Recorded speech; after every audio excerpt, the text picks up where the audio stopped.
Hello students. Today we are going to discuss the working principle of three-phase induction motor. In our previous video, we have discussed the concept of RMF, that is a rotating magnetic field. Okay.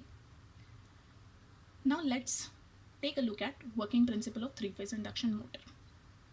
It's a motor which takes electrical energy as its input and gives rotational mechanical energy as an output.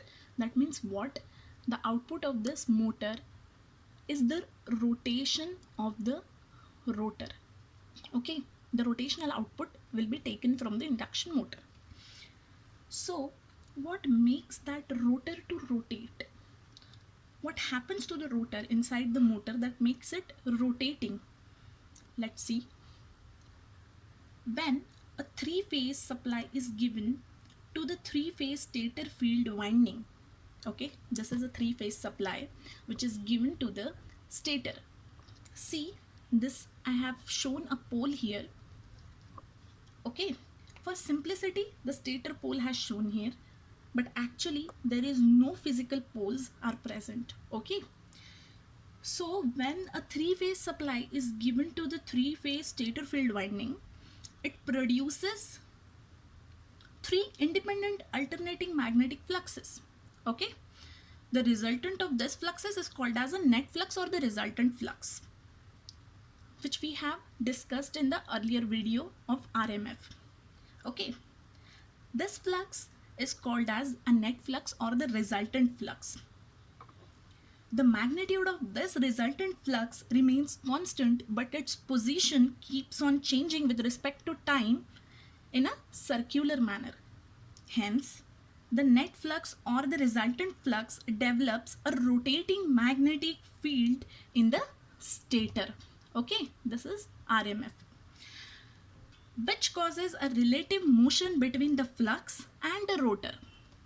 As we have seen in our previous classes, that the relative motion between the conductor and the magnetic field is very important for a rotating machine to work. Okay guys, a flux is rotating, that is RMF, and the conductors are stationary, so there is going to be a relative motion. Now, according to the Faraday's law of electromagnetic induction, when this magnetic flux links with the rotor conductors, these are the rotor conductors which are placed in the rotor slots, rotor conductors. When this RMF or the magnetic fluxes links with the rotor conductor, okay, these magnetic fluxes are changing continuously. Okay, this keeps on changing, hence an EMF is induced in that rotor winding or this rotor conductor. Okay, and it is a closed circuit. These rotor conductors are in a closed circuit. As we have seen, these conductors are shorted with the end rings. Okay, this forms a closed circuit, and hence a current starts flowing through this rotor winding. Okay, the direction of this current is formed. The direction of this current can be understood by Fleming's right hand rule. Okay, now such current carrying conductor is placed in a magnetic field. It experiences, this current carrying conductor is placed in this magnetic field. It experiences a force. Similarly, when the current carrying rotor is placed in a magnetic field, it also experiences a force and it starts rotating. Okay, now let us take a look at these three diagrams, okay, for the better explanation of the working. What happened in the figure A? Okay, the magnetic flux produced by the stator cuts the rotor conductor. Okay, the magnetic flux of the stator which is produced by the stator cuts the rotor conductor, which is stationary. Okay, then what happens according to the Faraday's law, that EMF is produced in this conductor. The EMF is produced in that conductor, and the direction of EMF which is induced in this conductor can be given by the Fleming's right hand rule. Okay, this is how we can explain the direction, the EMF induced in that conductor. Okay, which is governed by the Fleming's right hand rule. When three fingers are taken perpendicular to each other, the middle one gives us the direction of magnetic field, thumb will gives us the force, and the third finger will give you the direction of current. If we can hold this is the magnetic field downward, force in this direction, and current comes out of the conductor. Okay, as the current is coming out of the conductor, it is shown by the dot. Okay, now such current carrying conductor, or we can say the rotor conductor, if it is kept in a magnetic field, in the influence of a magnetic field, then what happen? This is going to experience a force.